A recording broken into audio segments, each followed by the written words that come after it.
Let's try. Jai Jagannath, here we are. Yeah, it looks like it's recording. Good, good. So, thank you, Sudipji, for having this conversation. You live in Vrindavan, so we were discussing last time about the importance of the month of Kartika in Vrindavan, and also we had towards the end of the month of Kartika we had the Govardhana puja, and so maybe we can discuss a bit about that, and as I did in Italian language with some Italian people, also give some background about the Indra puja, Indra Yatra. That was the beginning of the story of the Govardhana lila. And then you were suggesting talking about the different perception of the devas. You want to elaborate a little better? Yeah. Yeah, what was exactly your question? Yeah, so I've watched many videos recently that in Vedas, especially in Rig Veda, Indra is portrayed as Brahman, but later, when Puranas were written, how position of Indra became kind of a lusty, power-seeking person, and those negative aspects were attributed to him. So how that thing happened, and if what was the intention behind this, Okay. how he's portrayed in Puranas? Basically, there is a difference between the original Puranas and the stories that have been built around the original stories, especially through, commercial presentations like TV shows and stuff like that, are just interpretations by people who didn't really have a deeper understanding of the philosophy and theology. So actually Indra in the Veda Samhitas is presented as the archetype personification of the quality of royalty within Brahman, within the Vishwarupa, Viratrupa.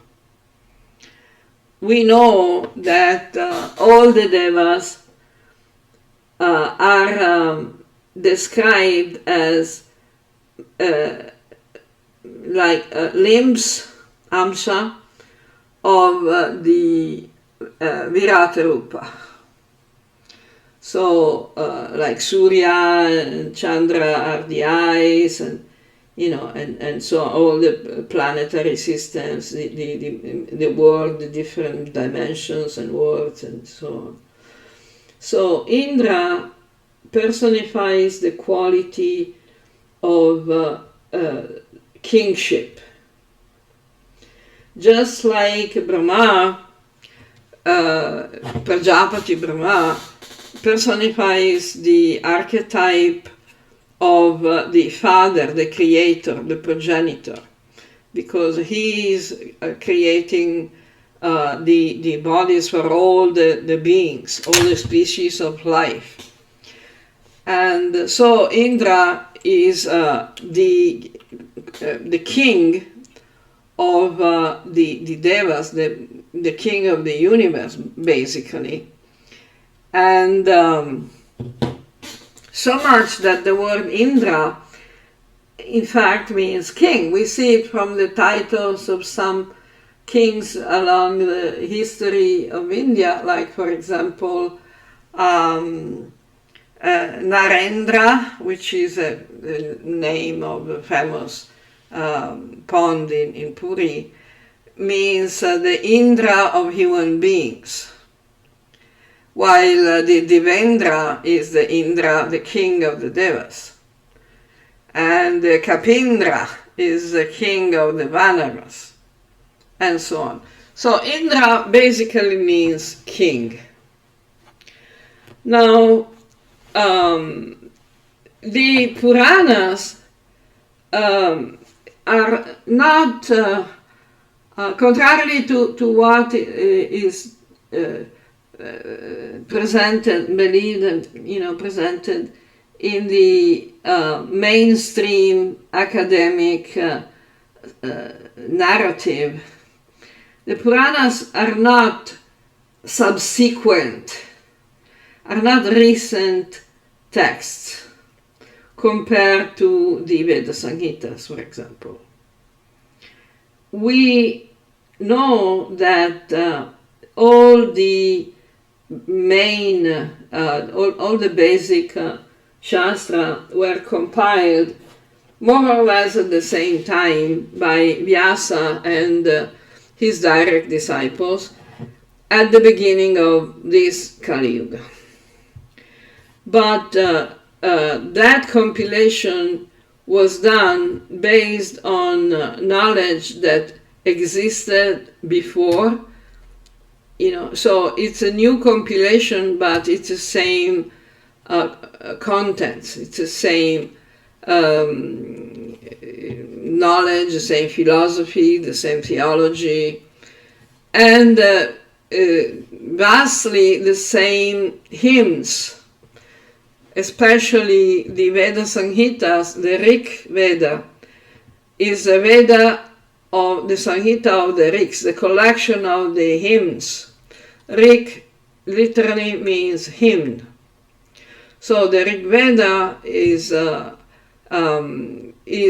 basically, together with the Samaveda and Yajurveda, are basically collections of hymns that are meant for meditation on the various aspects of the Viratrupa, the Vishwadevas, all the Devas, the personalities of the administration of the universe. And this meditation is meant to be the basis for the rituals of Karmakanda. Karmakanda, also called Purvamimamsa. The Karmakanda of Purvamimamsa is a collection of texts, of scriptures, that are meant for the practice of the initiated people, the twice born, especially the Brahmanas, because they are quite difficult to understand, because they're very dense, they're very deep and full of meanings, and very symbolic as well. Now, the Puranas and Itihasas are traditionally called the fifth Veda, means the fifth Samhita, on top of the other four. And they're also written in Sanskrit, but they're much more,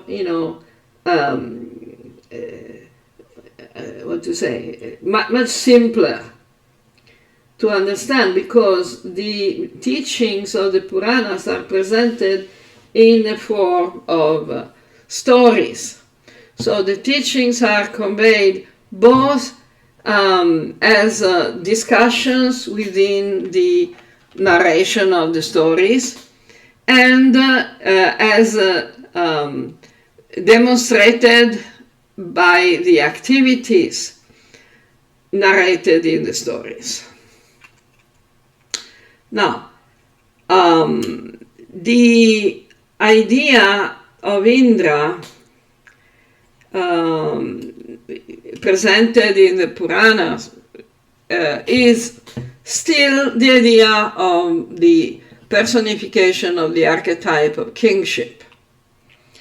But it is also connected, as also in the Veda Samhitas, it is connected to the maintenance, to the protection and the nourishment of the prajas, the subjects.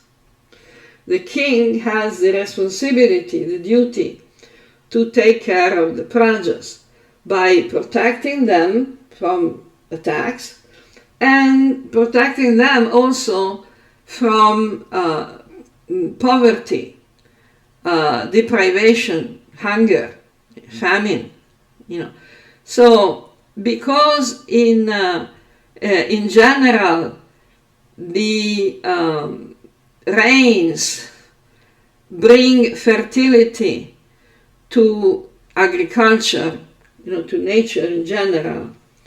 So Indra is also identified as the Lord of the rains, the Lord of thunder, the Lord of water, which is also connected with fertility, not just in the agricultural fields, but in human society.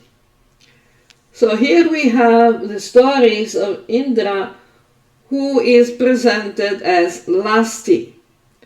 But he is not lusty. He is just going around to bring fertility. And of course there are so many, smaller stories, and sometimes also the Puranas have been, manipulated. But the word Purana means ancient.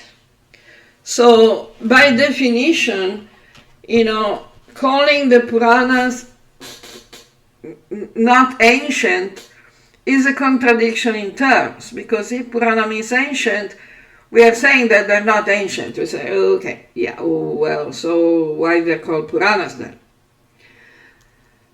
But because the Puranas are meant for the more,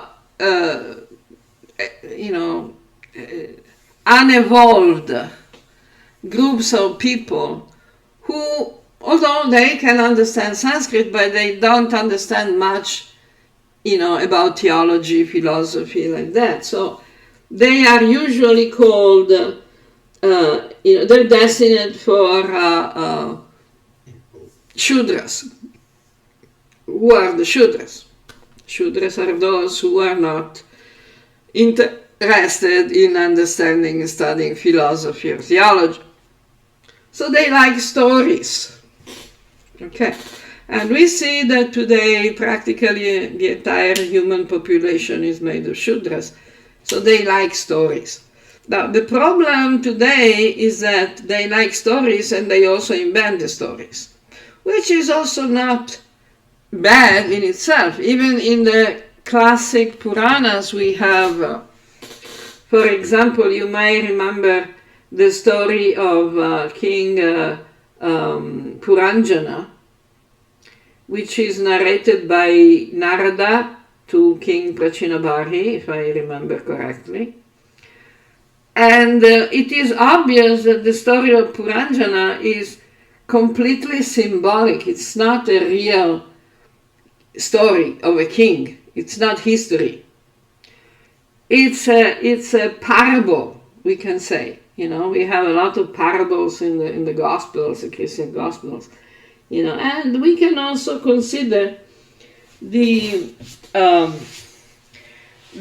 some of the stories of the Puranas as parables, because unlike the Abrahamic and post-Abrahamic ideologies, the Vedic culture doesn't bother much about the historicity of the contents.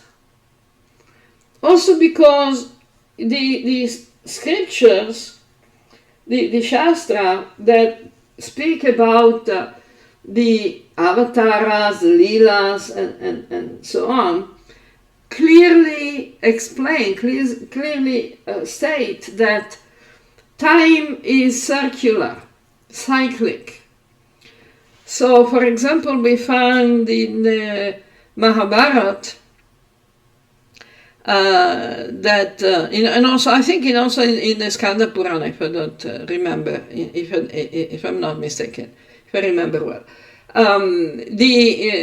we find the weird character which is called Kakabusundi. You heard about the Kakabusundi? Yeah. Ah, yes.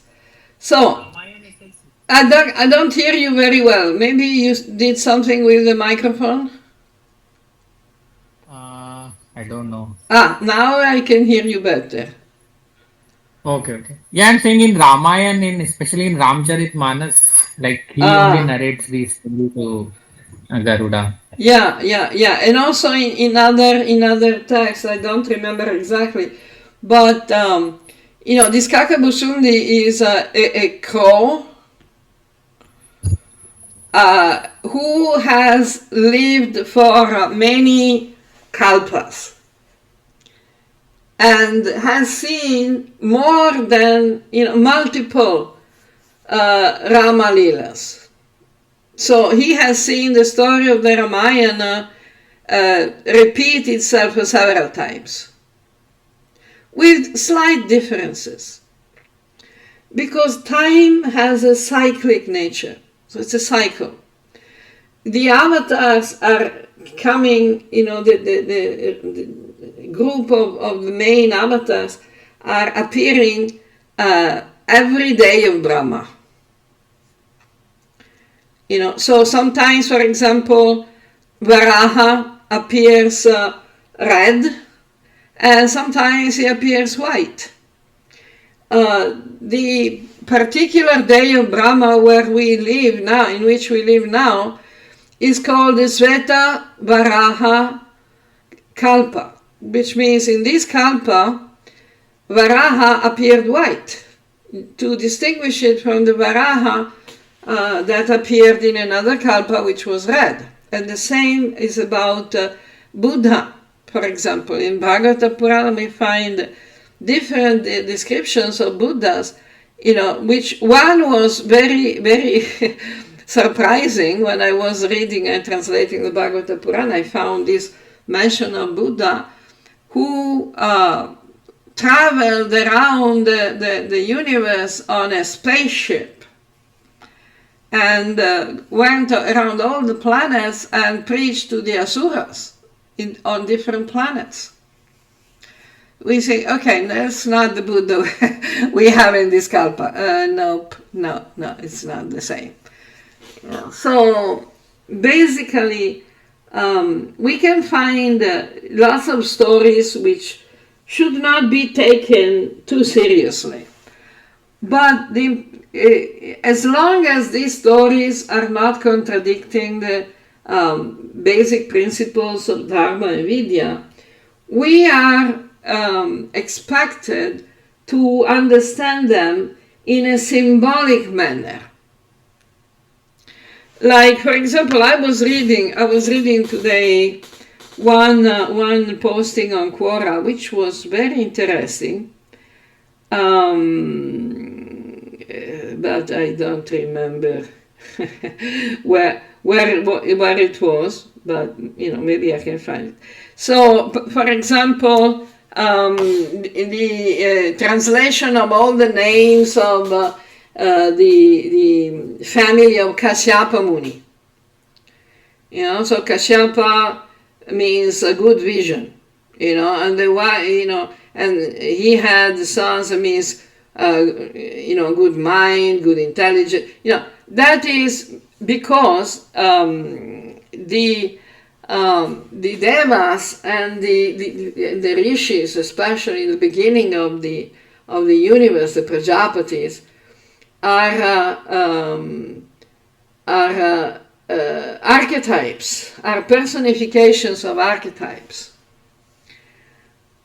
So, for example, Diti, who is the mother of the Daityas, Diti means duality, separation. And you'll find a lot of asuras who are also names of asuras, Rakshasas, Daityas, Danavas, who are also symbolic. So just like the devas personify symbolically, archetypes, like Surya is the sun, Chandra is the moon, and Indra is the kingship, and Varuna is the ocean, and Vayu is wind, and all that. We can also find personifications in the main asuras. So, for example, Hiranyaksha and Hiranyakashipu are characterized by the term Hiranya, which means gold. They were very interested in gold. So much that Hiranyaksha did so much digging, mining, that the orbit of the Earth was disturbed, and the Earth fell from its orbit. So in the same way, we have Indra that appears to go around and, being lustful. But we need to see beyond, because Indra is not an ordinary human being. There are people who also criticize Krishna for being so lustful, because he married 16,000 ladies, and he also had the Rasa Lila with 16,000 plus gopis. So should we understand that Krishna is lustful? Not in the ordinary sense. But there is, in any case, there is no condemnation of the so-called lust, which is called kama in Sanskrit. In fact, in Bhagavad Gita, Krishna says, kamosmi, dharma viruddha bhuteshu kamosmi, bharatarshava. Because there is no condemnation of kama as long as it is not against the basic principles of dharma. So, when we talk about Indra, along the interpretation history, we need to keep in mind that the interpretation is not an evolution of theology, an evolution of knowledge objectively, but it is a different degree of understanding of the archetypes, of the actual theology and philosophy.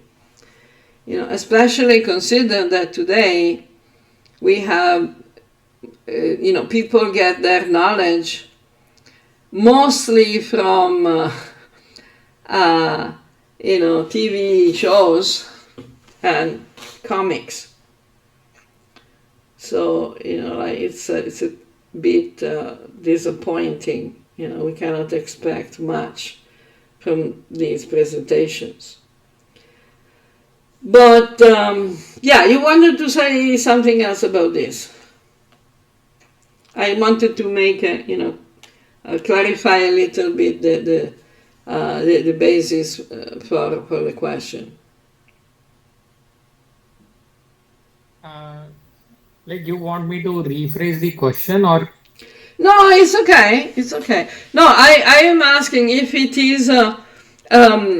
is clear what I've been discussing, and if you have some Yeah, so objections. some point is clear, but it's still uh,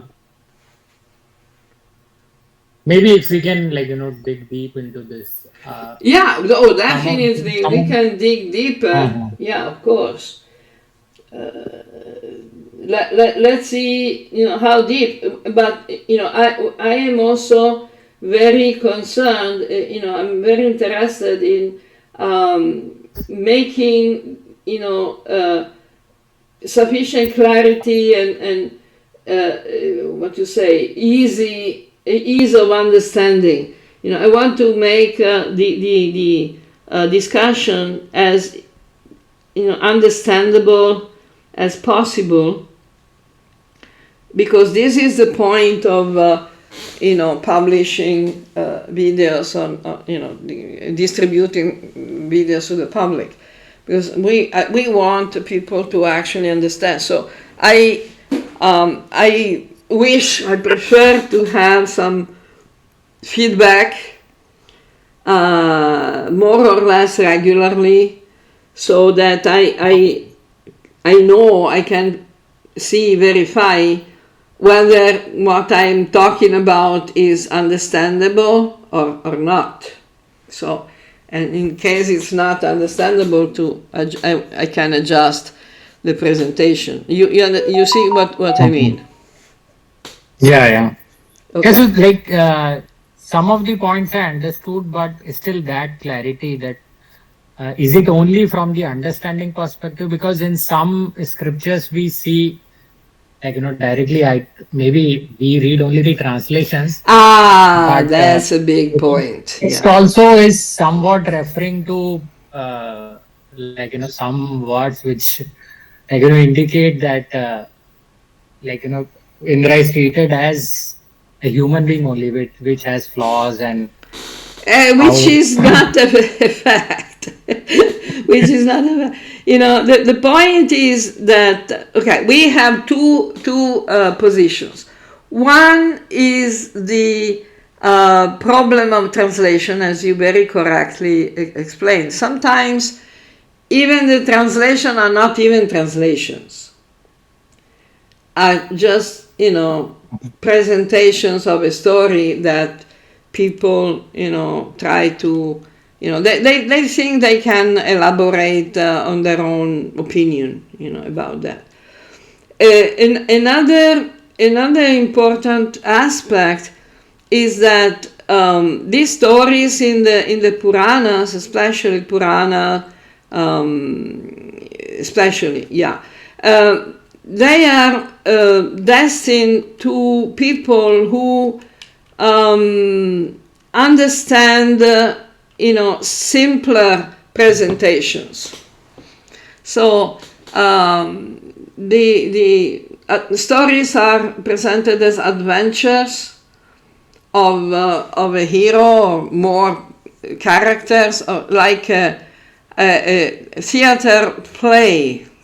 That's why they're called lilas. But again, as we mentioned about Krishna having a lot of wives and gopis, we can also mention the fact that even in the lilas of direct Swamsa avatar, like Krishna and Ram, we see sometimes that people can consider them like human beings, normal, ordinary human beings with the flaws and all these things. But when this happens, it's the purpose is to show, to convey some teaching. Like, okay, you see what happens if we do this, and then this happens. Let's take, for example, the story of Ramachandra, Sita Ram. So sometimes we can say, some people can say, oh, Sita was stupid, because she wanted this, she was whimsical, and, she was creating a fuss about getting the golden deer, and then, Rama had to go and get the deer, and he told Lakshman to stay back and take care of Sita, and also Sita told him to Lakshman to go away. Lakshman said, okay, if you want me to go, I go, but, don't go outside the circle. This famous Lakshman Rekha that people, they also used for a commercial product against cockroaches, the Lakshman Rekha. So Lakshman made this circle and told Sita not to get out of it. And what? Sita was stupid, she got out of it? How Sita was deceived and confused, and she did something stupid. First of all, she sent Lakshman away, and there was no need for Lakshman to go away.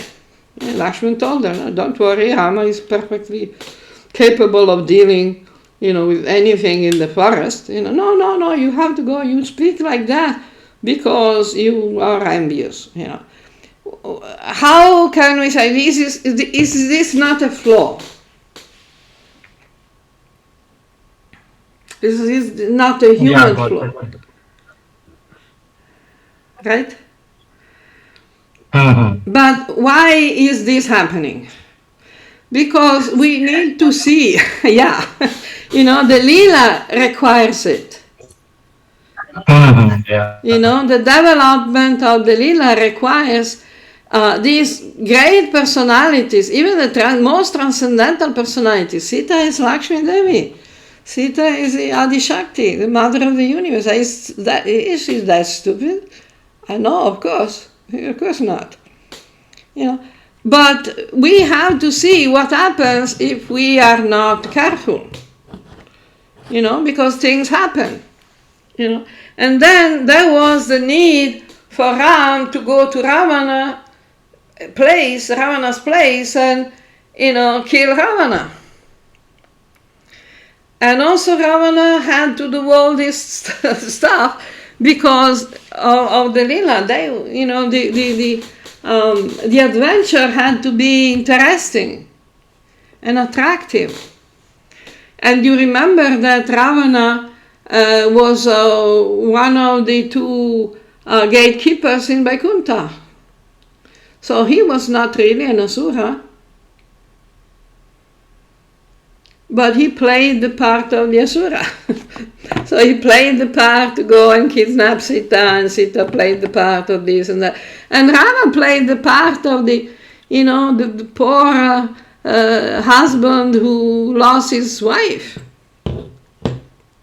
Despondent and, depressed. And why Ram was depressed? Is Vishnu depressed? Well, there's a new idea of, God being depressed. No, he was not really depressed. But that's why we call it lila.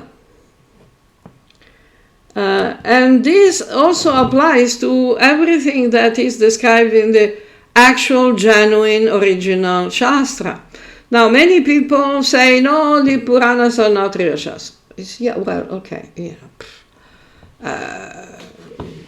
we find a lot of good stuff in the Purana, so we take whatever is good, and we try to understand it in the light of Dharma and Vidya, and and try to learn something from them. So the same way, like in the Govardhana puja, we find that Indra shows some flaws, like he gets envious, he gets angry because the gopas in Vrindavan, in Gokula Vrindavana, they were preparing to celebrate the Indra puja, and instead Krishna told them, oh no, why you celebrate the Indra puja? Indra has to do his job anyway.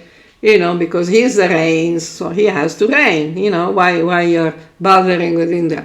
Let's offer our respect and gratitude to the Brahmanas, to the cows, and to the Govardhana hill, because these are the actual friends we have that are giving us, the best benefits. We have to cultivate them.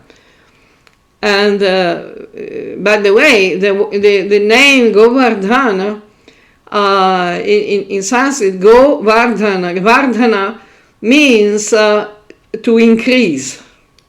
So the name Govardhan means to increase the cows, because the cows were going to pasture on Govardhan Hill, and they were getting a lot of nice grass and nice plants, a lot of very good food and nice water, streams, and it was described in the Bhagavata Purana. The Govardhana Hill was extremely beautiful. Today, I don't know, we are in the big Kali Yuga. Vrindavan has lost the external aspect, so I think that the Govardhana Hill now is pretty barren. It's mostly stones. There's not so much, some vegetation growing, and definitely the cows are not grazing there. But Vrindavana means forest. I don't know, did you see any forest recently in Vrindavan? I don't think so. No forest at all, what to speak of forest of Tulasi plants, not many forests. Because it's, we don't have to take everything on the historical level, because if we are going to Vrindavan to find, the places described in the Bhagavata Purana, it's not so easy. Yeah, there are still a lot of things, very interesting, but mostly what we can see in Vrindavan, and you can confirm it, has been excavated about 500 years ago by the famous 6 Goswamis sent by Krishna Chaitanya. Because they didn't even know where the Radhakunda was anymore. And in fact, the first Govardhana Puja celebration in relatively recent times was introduced by Madhavendra Puri. Before Madhavendra Puri, probably for a few hundreds, if not thousands of years, Govardhana Puja was not celebrated, because there was nobody in that area. Nobody lived in that area. Especially after the Arab invasion, Muslim, Islamist invasions had come through Mathura. They destroyed a lot of Mathura, they destroyed Vrindavan. And even the deities had to be rushed away. Somewhere here, somewhere there. Govinda was rushed to Jaipur. And Madan Mohan, I don't remember where it was. And Madhavendra Puri himself found the deity of Gopal buried in the sand near Govardhan. Because he had this dream, and he had this dream that Gopal appeared to him in the dream and say, "Hey, get me out of here because it's very hot." I'm feeling uncomfortable. Come and find me. Dig me out because I'm not comfortable here. So Madhavendra went to the place he had seen in the dream and started digging, and lo and behold, he found a big deity of Gopal, which is now in Natadvar. So it's not even in Vrindavan anymore.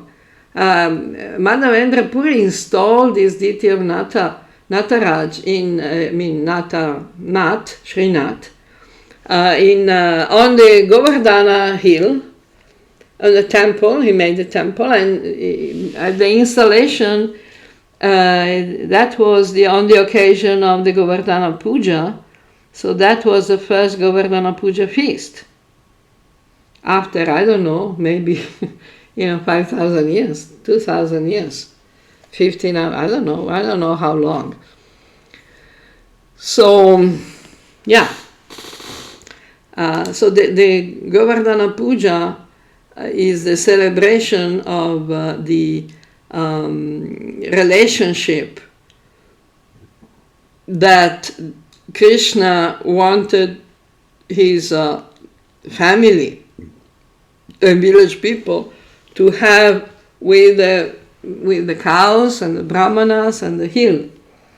The fact that Krishna manifested as a Govardhan hill is a connection that is, has been extremely ancient, and it is also connected, for example, to other personalities of God.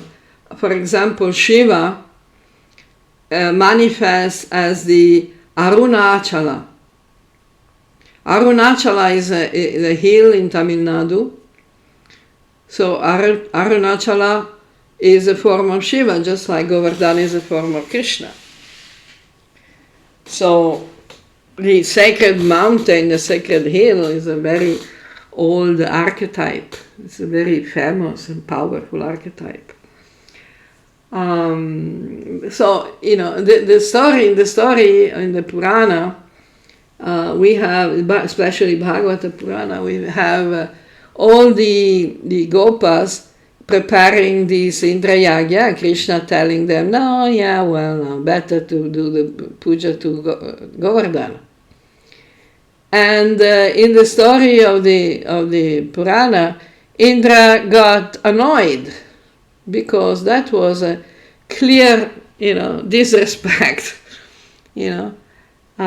So he said, okay, then I'm in charge of the rains. I'm supposed to do the rain anyway. So okay, let me rain.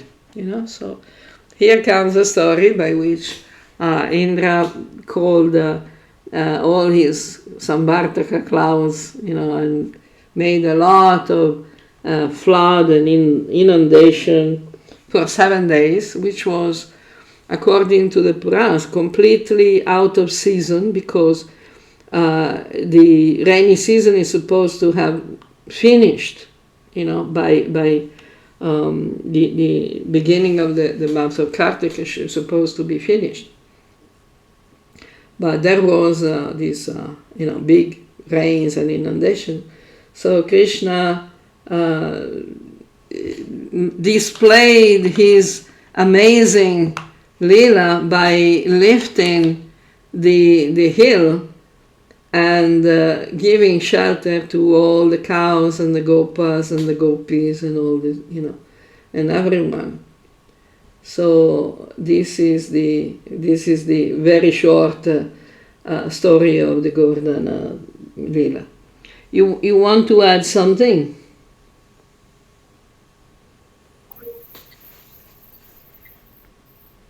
No, I don't know. Not particularly. Okay. Again, your microphone is. I don't know. I don't hear you very well. Okay, I don't know what happened. Yeah, it happens. It happens. Okay, and we have. Is it okay now or? You there? Yeah. Is it okay now or? Okay.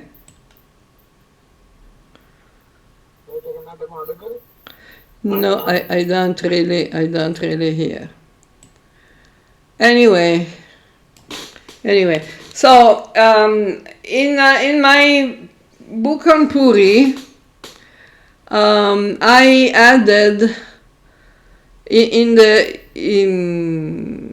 Italian version, Italian edition, I added a chapter which was not in the English original, about the Indra Yatra.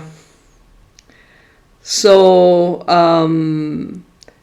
it's connected the tradition to the tradition of Daru Brahman, of Jagannath.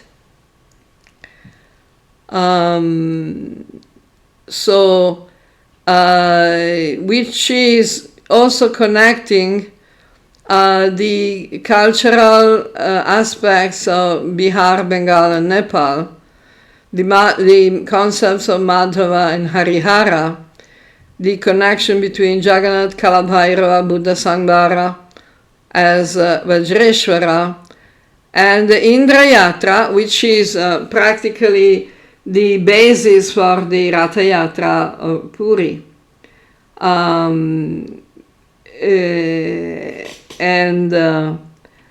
It is celebrated in a particular time around this Govardhana puja period, Kartika, from Bhadra Dwadashi to Ashwina Krishna Chaturdasi, for 18 days, which correspond, Bhadra Dwadashi correspond to Suniya, the beginning of the new year in the kingdom of the Gajapati Maharaj, and to the day of the Garuda Parivartana, which is the day when the Vahana of Vishnu, Garuda, turns over while sleeping.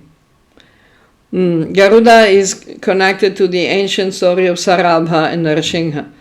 On the next day, Shukla Trayodashi, in Orissa, we have the Ningaraj Parshva Parivartana Utsava, and Shukla Chaturdasi, it is Ananta Vasudeva Vrata.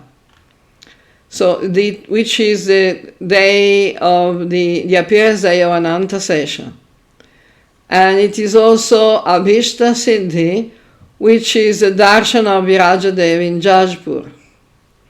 The next day it is Purnima, and more precisely Indu Purnima, which is the festival Indra Govinda Puja.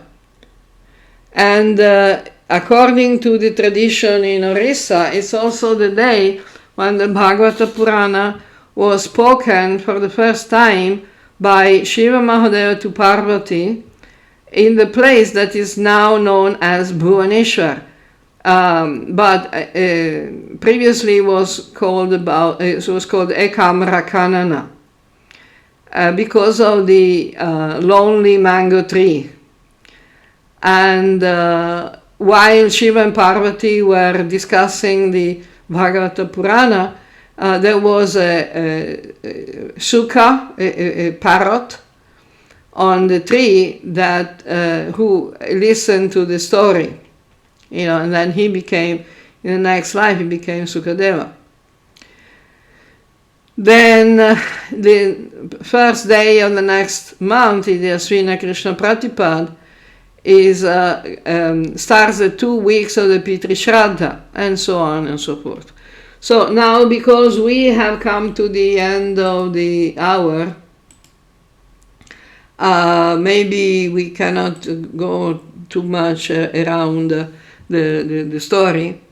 But in Mahabharata, we see that Indra gave King Vasu a bamboo pole, telling him that he should worship him as a Vigraha by decorating with clothes, scents, garlands, and ornaments. During that ceremony, Indra personally appeared in the form of a swan, Hamsa, to accept the offerings. And Vasu, the king of the Chedi, was blessed with great, extraordinary prosperity and power. This festival is called Chakra, was called chakra, which also is the name of Indra in Nepal. So we can see here, we have, okay, no, we don't see it here because we closed it. On the, the Wikipedia, if you go and look for Indra Yatra, you'll find the story of the Indra Yatra in Nepal. So, okay, there is a lot of stuff, 18 days, the chariots, and the Mahamansa, okay. Okay, then it is the Indra is represented by a tree. Okay, so the Indra Yagya is described in the Griha Sutra and prescribing oblations to Indrani and Aja Ekapad. And in the Brihad Samhita says that the pole at the center of the rituals of the Indra Yagya, Vyasti Rupena, must be accompanied by a second tree pole that is honored as Aditi, the mother of Indra, who in Nepal is called Dakina Devi. So it's an old story. According to the official chronicles, Indra Puja was very popular in ancient temples, not only in Nepal but also in Bengal, in the plains of Ganga and Yamuna, and in other regions of India, even in South India. It's also described in the text in the Bhagavata Purana, in the episode of the Govardhana hill, but also in Tamil works like blah blah blah, Silapadikaram and Manimekelai. It's also mentioned in Atharva Veda, Kusika Sutra, Brihad Samhita, Matsya Purana, Agni Purana, Vishnu Dharmottara Purana, Mahabharata, Ramayana, and even the Nata Shastra. The Satapatha Brahmana explicitly gives a connection between the pole of Indra, called Jarjara, and the Jupa or Yupa Shakti, the ancient pole of sacrifice representing the cosmic tree. So, we have also other connections with the tree, tradition of the sacred trees in Orissa, Sambheshwari, Kambheshwari, and so on. And Narasingha, who appeared from the pillar. So, I think that this is a lot, and we don't have much time left. But I don't know. Maybe we can elaborate on this next time. I don't know what you suggest. Yes, yes. Do you think Am I audible now or still the same? Am I audible now? Yeah, it's coming and going. I don't know if it is your microphone or something, but sometimes I don't I have hear. not connected my headphones. I'm directly trying to use the laptop. It's a headphone problem. Okay. No, okay, it's okay, But I don't know. You find this interesting? Yes. Okay, good. Because here it is. The Indra Yatra on Wikipedia. Bhairav is the equivalent, the Shaiva equivalent of Nishinga. Okay, so, right. Anything else for today? No, I think this is Okay, good. I'm watching the clock. Okay. Yeah, I know that you have to go for dinner, which is totally legitimate. Okay, so we can continue next. Ah? We can continue from here only. Yeah, from here we can continue next time. No problem. And if you want to propose something, I really appreciate your participation. Okay. Thank you. Thanks for your time. Thanks to you for your support, and we talk again. Jai Jagannath, Sure. Jai Radha, Jai Jai Jagan. Radha. Jai Jagan. Jai Raj.